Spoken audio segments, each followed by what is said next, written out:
När din hund, din ung hund till exempel va, ligger och gnager på dina favoritskor liksom, som du har köpt för 7438,50.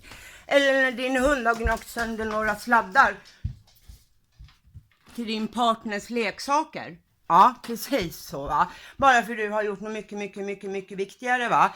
Till exempel sitta på Facebook va? Eller träna på piano och så va. Ja, precis va. Då är det ju naturliga liksom att sätta sig och skriva en Blocket-annons då liksom va. Så börjar man ju fundera på så här, ska man skylla på allergi eller ska man skylla på bebisen eller en elak karl eller sådär va.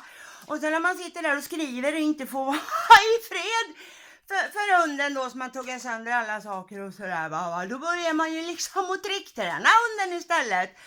Och fösa undan och börja lära den att hämta grejer istället. Och helt plötsligt är den jättelugn och snäll, så då vill man ju inte sälja den på Blocket längre. Nej, det är ganska bra faktiskt.